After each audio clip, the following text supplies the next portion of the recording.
This is Tracy Brooker with the Creative Outcomes podcast.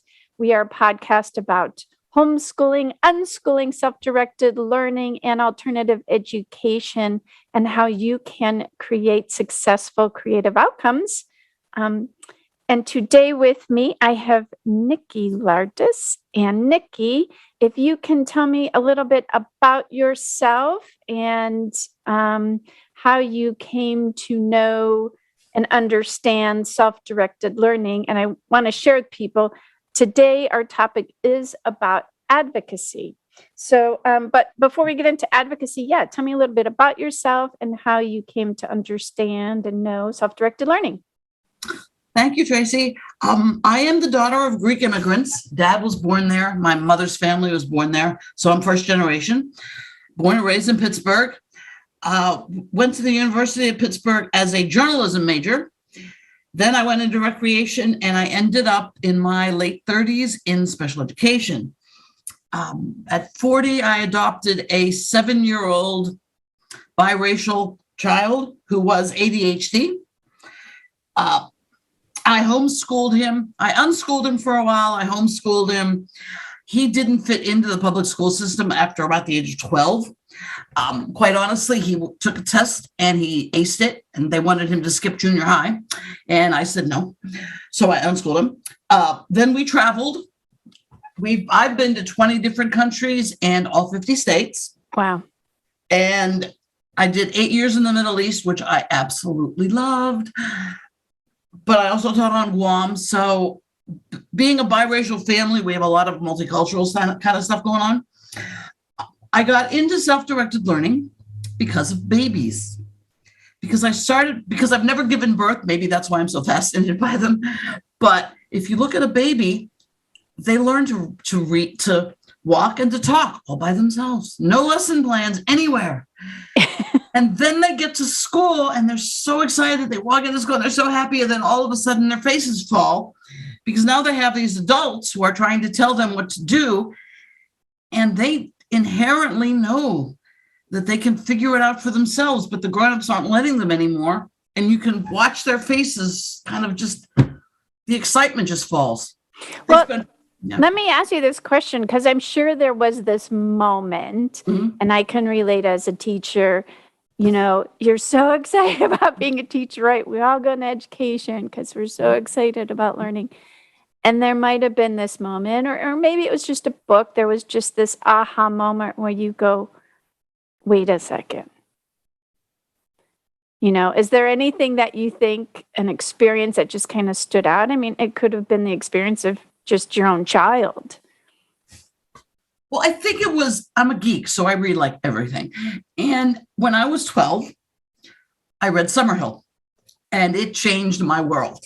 Wow. And then when I got into public schools, I thought, well, I'm in special ed. If I do Summerhill stuff in my classroom, as long as I do what I call the dog and pony show of evaluations and observations, as long as you play that little game when they're in there, they kind of let you do what you want. As long as you show off for, you know, you have the lesson plan and you do the whole drill when they're observing, and then they leave and you do what you want. And as long as I could do that, because I've always really been driven by Summerhill. That is kind of the big driving factor, because it is self-directed learning. Correct. And it works. Yeah. And then they took away my classroom. And they decided that everybody has to be in the general ed all the time. And that's when I left, because I know that's wrong. Yeah. And they wouldn't let me do self-directed learning. And then I had to leave. But it was Summerhill. It was John Taylor Gatto's book, Dumbing Us Down. Those are the two books that really made me realize this is crazy. And it's gotten worse over the years. So yeah. Well, so here we are talking about self-advocacy. So I'm curious in this idea of, and I'm sure, but you could definitely say, no, I came really to understand self-advocacy either as a parent first or as a teacher, you know, as you advocate for your students. Many special ed teachers can relate to that, as myself. But just advocacy in general, you know, tell me about your experience as a parent first and the importance of that. Well, it's interesting you ask that, because when you adopt a kid in the state of New Hampshire, you have 24 hours of training. And while you're going through adoption training, the social workers are there and they're evaluating you to see the kind of questions you ask, how you're paying attention, to see if you're going to be a good fit for their kids. And when I got Jordan, they said, which is not, by the way, the name he was born with, I got to change it, which is a compromise in and of itself. I wanted him named after Geordi LaForge from Star Trek. He wanted Michael Jordan's spelling, so we compromised. And even at 7, these are the negotiations I had to have with this kid, and he was thrilled. He got to help pick his new name. But they said that even as a new adoptive parents, you know your kids better than the schools do. Yeah. And they stressed the importance of, just because you're an adoptive mom doesn't mean they never use the word bully, but they stress that we do know more than we think we do. So it was from those social workers that I started advocating for Jordan a lot more than I might have, thinking, oh, I'm just a new mom, I don't know anything. So they gave me the power to say, look, if you're going to put my kid on drugs, we're going to do it by the book. We're not going to put him on drugs for certain reasons, and we're all going to have to deal with it. So I got the confidence from them. Yeah. So now when we come to this learning, this idea of possibly, whether it's schooling or self-directed learning, as a parent, this idea of advocating to not just outside. I think there's this, because when we think of self-directed learning, it's about, well, for me, it was just my kids had these interests, right? There's something that drives them to do something, or they have this curiosity as, hey, what's this? I want to try this. And there is this part of advocating, right? So what do you think what does that look like for you, or what did that look like for you? Well, it still looks like that for me. At least it was until they took away my classroom. Kids will tell you what they want to know. And once a kid gets involved and they get their mindset on something, they're like, they just don't let it go. So for me, it was Jordan. He was the smartest kid in the class. When he was in public school, they wanted him to skip whole sections of grades. He did high school in 4.5 months. So I let him go. Once he could read at a college level when he was 12, and there's documentation of this, he would read Shakespeare. Awesome. How many 12-year-olds you take them to the bookstore and they can have any book they want, and they pick the sonnets. I was so proud. We had an argument in the drugstore one day about the best opera singers. Who was the opera singer? And he was right and I was wrong. I also lost the best classical music of the millennium discussion. He said Beethoven's Fit. I said Bach, and I was wrong again. Wow. So I've stopped having these debates. But they follow their interest, and they learn it, and they're fun. And if you follow that, that's the kids will lead you. Right.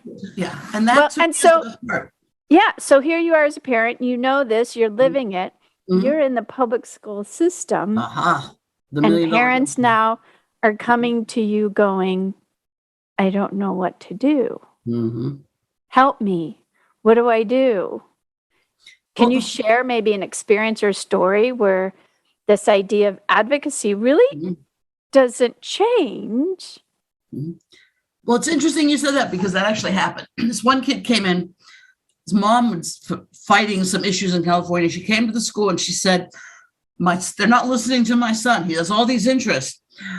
They're not listening to him. They think he's in special ed because he's whatever.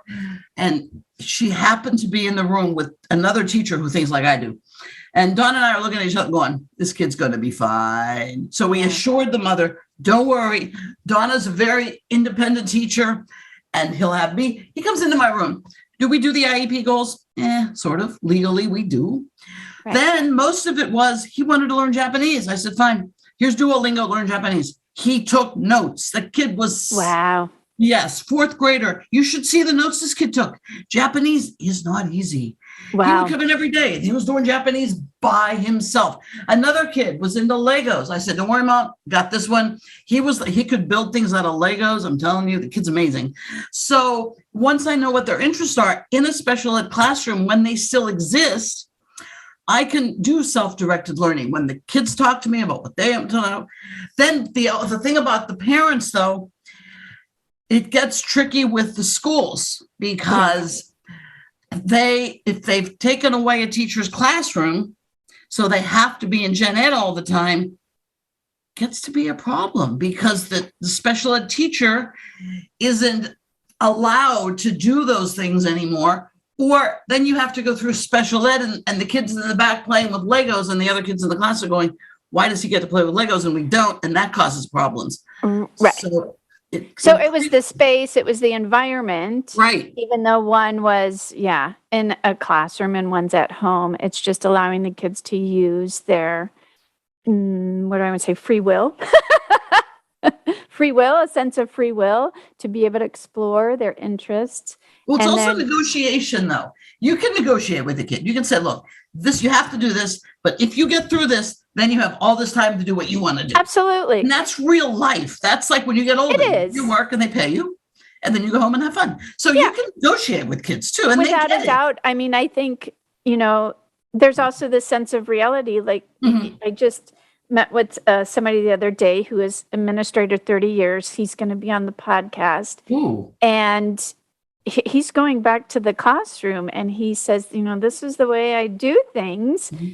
And it's this understanding of and I don't want to say unfortunately, because, from somebody who grew up in the inner city, there are those of us where school was the safe place to be. It's safer than, no offense, being at home or in our neighborhoods. Right. It's a better place than the alternative. And that's a real conversation.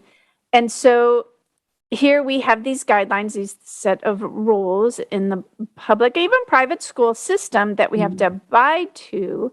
But knowing that, having maybe a classroom that has the ability to offer students the possibility of self-directed learning, exploration, et cetera. And we still have to do these things. But then the art of negotiation comes in, right? We all are able to have a sit down talk instead of a teacher. Here's the rules. And then the student listens. To me, it sounds like you said negotiation is we're all on the same playing field. Yep. They become a part of that decision making versus the authoritarian role. This is how it's got to go down. Yep. The game changer. But it's getting harder because now you have the 30-somethings who don't remember or don't know what it's like to teach when we didn't have to worry about standardized tests. Yeah. And all they care about is we got to get the test scores up. That's all they know. And if somebody like me comes along, freaks them out. And they're like, oh, she could possibly be doing it right.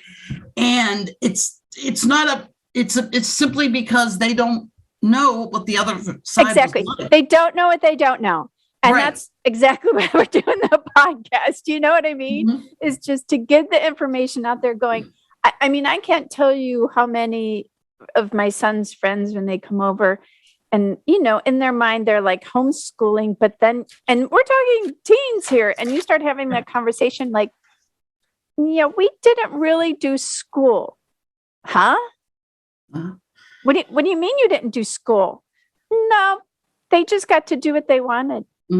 They're in shock. Like, how is that possible? And they know my son, they're friends with them, and I'm laughing.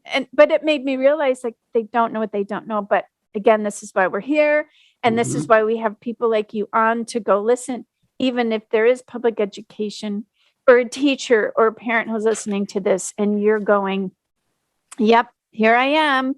I've done this. It's possible and change can happen. So I want to ask you, in this idea of advocacy, what do you think was your, or I'm sure you have many, but whether it's, and I would like to know too, maybe your favorite experience as a parent who advocated for their child in this idea of self-directed learning, and then as a teacher.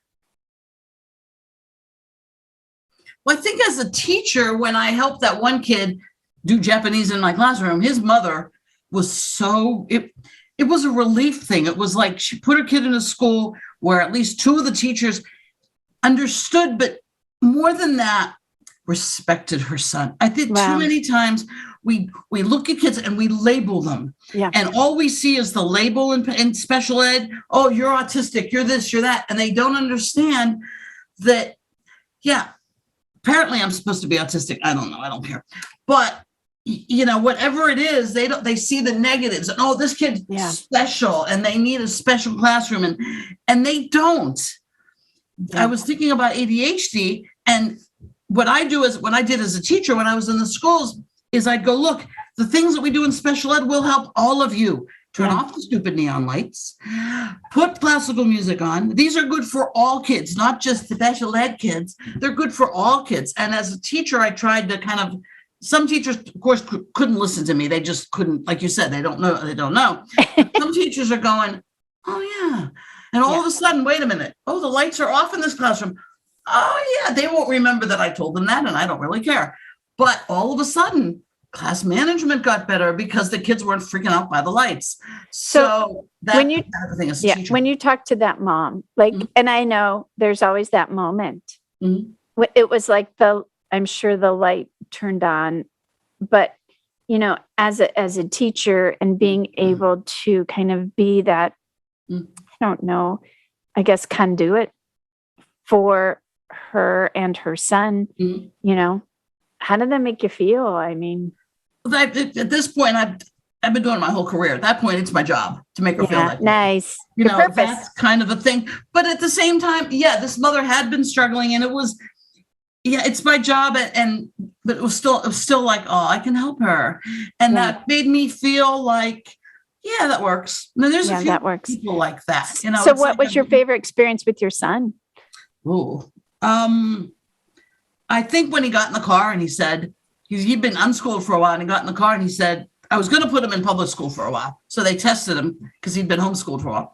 And he gets in the car and I said, how'd you do? He said, I did good. And I'm thinking, they're all going to say that, right? Then we got the test scores. I was so proud. College level at 12. Right. I only officially had him for like 4 years. So none of that's mine. Wow. Things like that. Moments like that where he did high school in 4.5 months. Things like that. And the other thing, he got in a fight school first year. He and another teacher got in a fight. Another teacher's kid got in a fight in the playground. And the school was going to do all this stuff. And we told both boys, so far, we're letting you off. They never got into a fight again. And I was very proud of him for handling like that. It was a tussle. It was no big, blown out fight. It was just one of those things where, okay, you push the limits. Let's come back now. And he did. Yeah. So he's always come through because he's always understood that this mother supports him and has his back. Lovely. Yeah. I love it. All right. So now following up, and we're going to start with parenting first, as I always think there are these listeners out there, possible parents. What do you think, as far as even being an advocate? I'm sure you came across some challenges as a parent first, and then maybe, one of your biggest challenges as a teacher. Well, the teacher part's hard because I know what I'm doing, but they don't know that I know what I'm doing. And it's always in the schools, it's like, what can I get away with quietly? Like one kid came in, he was so wired for sound, and he had a brain thing. He had a chemical imbalance in his brain. And so he really couldn't do certain things. But we went from me chasing this kid across campus all day long, I got into great shape, to him being able to do all this stuff in class. It was a negotiation with the other teachers. Yeah. It was a negotiation with the parents. It was tiptoeing around, respecting what the teachers think they should be doing, and me just trying to keep them happy while I'm doing what I know should be doing. Yeah. It's an art form. And it's in special ed, it's like, they don't think I know what I'm doing, but the kid's not a problem in their classroom, so they're letting me do it. And getting this kid to a point where if this kid does 5 math problems, this is massive for him. Let him alone. Now, what about as a parent? As a parent, what was one of your biggest struggles? Like, the one problem we had, and this is because he was adopted, it's technically at 8, foster care at 7 with me. He lacked the structure. And when I unschooled him, he couldn't handle it. I put him in a free school and he couldn't handle it because he was so used to 8 years of this is where you go, this is what you do. He couldn't handle the freedom of it. And they tell you, if you're going to free school your kid, do not do it when they've had 3 or 4 years in public school because they cannot make the jump.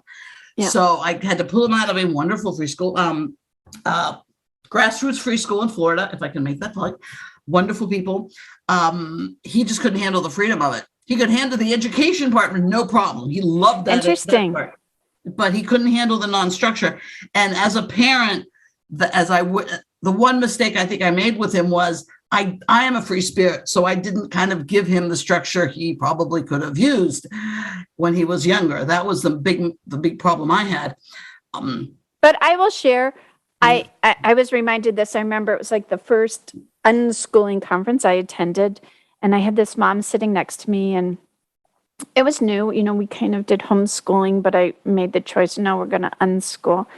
And she said to me she had a son and a daughter, and the daughter, which was great for the mom, she goes, well, unschooling are structured courses too, because if that's what the child wants, if that's what drives them, then it's her job as a parent to provide that for them. Yes. And she's absolutely right.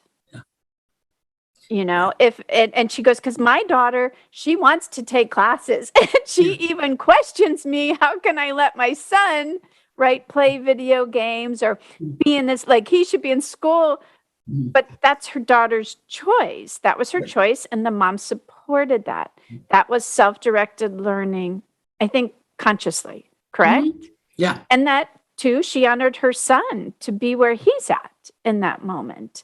Because that is whatever, you know, like if he's driven to play video games or do robotics, whatever, she's going to do what she can to create those opportunities for him to seek that out. And her daughter requires structured learning to take a math class. She's like, okay, what do we have to do to create that? Yeah. You know, well, it's also hard to do it because I've always been a single parent. So I adopted Jordan as a single parent and we're still there. Which is a great story because I think a lot of people, you know, that's one of the, how am I supposed to unschool or homeschool being a single parent? Right. And well, I should ask you that question because I'm sure we have some listeners who are single parents. How did you do it? Well, I got lucky in that he was about 12 at the time I decided to fully unschool him. So he could be home by himself during the day. And we could do things on nights and weekends. And we lived in the American South. And he's biracial. So I wanted to take him to where the slaves came over in South Carolina. And I wanted him to see that part of his heritage. Yeah. And for me as a white lady, I wanted to see it through his eyes because that's where and I have done the DNA testing now and his family's, the black part of his family is from Nigeria, white part's from Scotland. I'm so jealous. But the black, and then this is where the Africans first set foot on this country. And this is where the slave trade kind of started. I don't think it mattered to him nearly as much as it mattered to me. Yeah. Because I wanted to see the world. It might later, you know. Yeah. But I also took him to Guam for a year. That's awesome. Guam is 87% black. So I'm thinking I'm doing a good thing. I'm taking my kid where everybody looks like him. Big mistake because they are Asian black. Yes. And my son's life was threatened. He was 10. We had to leave early because his life was threatened. He looks just like everybody else on the island, except for the hair. Yeah, and they came after him as a 10-year-old because you're Asian black, you're African black, we're Asian black. The white lady had no problem. Yeah. But the black interesting. And it's, to see the world through their eyes. If you're a white lady especially if you're single, it's good to put yourself in those positions so that you understand on some level. You'll never get it completely, but. And you can do it. Yeah. And you've done it and it's successful. And I'm going to say it's because it continues as parents. It doesn't stop. We're always parents, yeah, yes. It will continue. And hopefully, you know, it's a legacy. You know, that's how I see this is that, you know, it is a different way of parenting. It will bring up your stuff. You know, it does take what I consider a part of being conscious, aware. And bottom line is it just takes a lot of love on your part, right? Supporting your son as But well juggling as too. You have to kind of juggle things, and you have to have faith that the kid's going to be up his home by himself all day when he's 12. Yeah. And you have to understand that it can happen. There's also, but what I did a long time ago, homeschooling wasn't where it is now. Now there are all kinds of options Correct. for single parents. It's incredible. And that's the exciting part of us, you doing what you do and I do what I do, is like, well, we can touch base with all. In fact, I have to contact Washington Homeschooling today. You can touch base with those people. So if you're a single mom, the community, or a single dad, you have those resources that I never had. Well, and the support, without a doubt. I mean, I feel lucky. Arizona is considered a free state when it comes to homeschooling. There's no regulations other than say, hey, we're going to homeschool. And I will share those. I wouldn't have even, like, I've heard of self-directed learning, unschooling through what I've read, etc.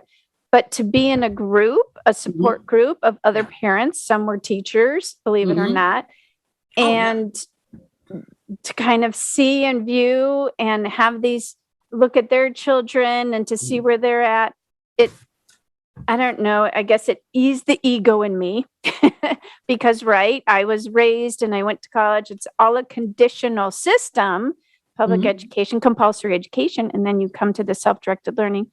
So to be able to see how it works and get the support of others and mentors, it's been a great journey. And then you're here, talking with wonderful people like yourself to say, to share the information. So we did talk about, again, I would love for you to mention two things, maybe two of your favorite books, whether you're reading them now or you just think that our audience could really benefit from. I have a list because I got your notes. The one book I tell everybody to read because it's cheap and it'll really blow your mind is John Taylor Gatto, Gatto. He wrote a book called Dumbing Us Down. And this is 25 years ago. And he found it bad even then. It's an easy read. The words are kind of big, and it's fast. And I'm not insulting the audience, believe me. I'm just saying to read it because it flows very quickly. Nice. You could read it in probably one or two settings. And he talks about how the schools used to have a high standard of education and how everything's fallen apart. And he does it in it's not technical stuff. It's very readable. And it changed my world. Nice. It scares you a little, but it changed my world. Another book, if you're in the public schools, the only book I ever read that really mattered was Harry Wong. He wrote a book called The First Day of School, where he talks about how the kids should go home every day and be tired, and the teacher should go home every day and go, second half of my day, let's make dinner for the wife. But he says that if the teachers structure the day in the beginning, then the kids take over. So it's kind of self-directed learning in a way. And then the kids go home and we're so tired, as opposed to they burst out of the classroom and they want to run around. No, tire the kids out. And it's wonderful the way he says it. And he also says, you don't need so many rules, people. 3 or 4 or 5, absolute max. Don't bombard them. They're kids. They get this. Let them go. Yeah, nice. I love it. I love Harry Wong. And if you're going to be in the public schools, please read that book. And the last book I read is a guy from Brazil named Paulo Freire. And you can get this book free. If you Google Pedagogy of the Oppressed, you can buy it at Amazon. There's also a free copy out there. Yes, and one of my favorite books. Okay, well, then you're preaching to the choir here. He talks about the banking model where people think kids are banks and you have to deposit. No, you don't. That's correct. No. It's the opposite. Kids will drive it if you respect them. And my philosophy of education is they're little seeds and we create nurturing soil and we water them on occasion. And we make sure they have sunlight and we talk to them because you should talk to your plants. 60 Minutes said so. And they will grow and you continue to nurture them. You bring out the knowledge, you bring out the desire to knowledge, you nurture that. And then if the kids show you, well, I want to learn about this. Okay. There's some, especially online people, there is everything. Or want to learn about this? Let's go to this museum. Or we go to the Museum of Flight here in Seattle, up in Seattle, 75 miles from here, and there's rockets and I'm into rockets, Jordan's into airplanes. So we just go there and both of us are flight junkies. So you take kids to these museums and they go, oh, and then museums have free. I mean, there's so much out there for unschooling families. I call it, I always call it feeding the monster. So we're going to feed the monster. And if today the monster wants to learn about birds or lizards, all right, how do we do that? What do we, and of course we laugh because everything is online now. And which is a wonderful thing. But we would go to the library, and I mean, my son was real little, labeled dyslexic, and I would just say, "Okay, you know where the books are? You want them?" And he would go, of course, in the adult section, and he'd be pulling out these huge tabletop books, of course, and I'd say, "Okay, check them out. Let's check them out." Right? How old was he when you did that? Can I ask? I'm sorry? How old was he when he was doing that? I started early, library very young, but I think I realized that it had nothing to do with his, I was a special ed teacher, his dyslexia or this and that. He pulled those books and he was more engaged in trying to figure out what it says on his own without me sitting there reading word for word, go through picture by picture. In fact, when we chose to do self-directed learning, I went on Amazon and I got a used, I'm never going to say this word right, ichthology. Okay. So that's the fish biology. Fish, right? Yeah. Sure. Yeah. And it was a college book. Yeah. And I just bought it, and he would sit up late at night and just literally page after page. I would come out in the morning and there's this book right there. And you don't know. We have no idea. I mean, now he's going to become, a wildlife biologist, of course. But to have this assumption, and I never limited, say, well, you only have to go to the children's section. No. He knew where to go. He knew where to find his books and how to, later, when they finally figured out how, you can order your books online. We just started doing that. And even I remember he was trying to figure out, was it not decimals, integers, I think, right? And so my husband, because he loved fishing, my husband said, okay, you're on the dock fishing. Where's the water? The water's at 0. And that's how he taught him. And I remember sitting there laughing. And he got it. He totally got it. Because that was his way of listening. Well, you reminded me of something. I just thought of this. When I was on Guam, I had this kid, Leonard, who couldn't read. His twin brother could, so there were issues there. Nice family. Oh, so nice. Guam is the typhoon, permanent 24-hour typhoon alert because where they are. Right. So one day that they said the typhoon was coming, it didn't come. So I went to the regional, because Guam is so small, all the books, the teaching centers, but they're all in one place. So I went and I took my son and I said, I need a reading program for a kid in junior high who can't read. So they were giving me the children's books. And I said, no, he's in junior high. I can't give him this program. And the lady yelled at me in front of my son, screaming at me, saying, you, whatever. I just remember she yelled. So I didn't get what I needed. I went back to my school and I went to the special ed director and I told her, this is what happened. She goes, you're the one. Her next words were, Nikki, what do you need? And she just went and pulled rank and got what I needed. And it was a reading program that older kids in the school administered to these kids. I didn't even do it. I just saw the program, put him in the back with this kid named Leonard. By the end of the year, he was reading. It was that simple. And the father came to me, and they're Filipinos. And the Filipino, I swear, the nicest, they are so incredible, these people. Father comes to me and they said, I want to shake your hand. I said, why? You taught my son to read. Wow. I felt very, very right, because you got it. It wasn't me, it was him. Exactly. But it's like, talk about sticking your neck out for your kids. I mean, talk about the but even this, I will share. I mean, my son that we're talking about, when he went to college, I signed him up, for their disability resource center, and we did it. And I always told him, listen, you don't have to use it, but just in case we need to, these are some of the services that they can help you when it comes to your courses. Right. And he said, okay, great.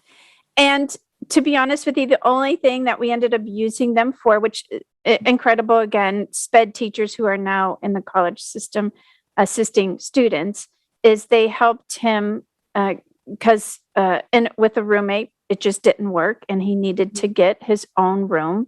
And we had to go through some documentation to do that.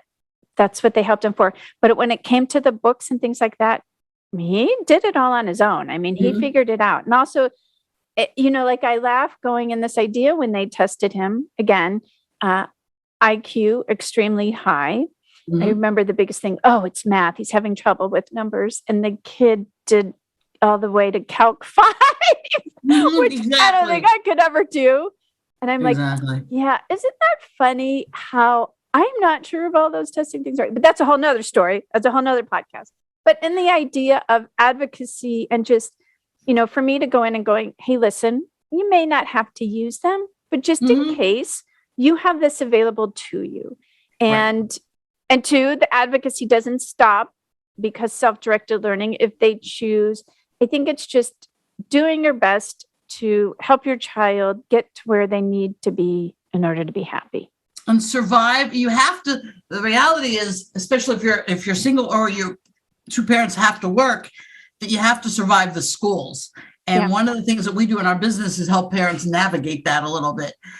And usually it only takes a little bit because the kids are smart enough to realize, we want to be here. Let me get through the day, Nikki. And that's all I'm asking. And so parents, if they hear that they're understood, you can feel the pressure coming off of them. They just want to know that their feelings are valid. Totally. It's just like anybody else. We all just want to be validated and accepted, right? If you can please share, how can people get a hold of you in order to, whether they need an advocate for schooling, public education, or just an advocate or somebody to speak to as far as self-directed learning goes, unschooling, homeschooling, how can they reach you? And we have a website, Caswelled, CASWELLED.com. You could also reach me at caswelleducator@gmail.com. The name of the company is Cascadia Wellness and Education Center. Lovely. That's where the advocacy is. My partner does wellness and creative arts programs. So if anybody's into mindfulness and that kind of a thing, she has something going on where she can teach classes, and she does arts and crafts that help people center themselves a little bit. So, and what's great about us is she's Hispanic and I'm Greek. So we have a lot, we're targeting the underserved because that's where our passions are. She's Hispanic and I'm obviously but we'll help anybody. We have free consultations. Lovely. And we have, we have to make money eventually, but we're not in it for the money. So again, we'll have free initial consultations and we will do try to meet the parents' needs. And if we're also thinking about starting our own little separate support group, which we will not charge for, obviously. So the parents can log on and say, that's awesome. Just be heard, hear me, validate me, and I can go on with my life. Yeah. Awesome. Nikki, thank you so much for coming on today. I'm truly grateful. And everybody, thank you so much for listening. You can always go to my website at tracybrooker.com. You will see this episode and underneath a little in the description, all of Nikki's information that is available to you. Thank you, everyone, for listening today and have an awesome day. Thanks for listening to the Creative Outcomes podcast. And if you'd like to learn more, go to my website at tracybrooker.com.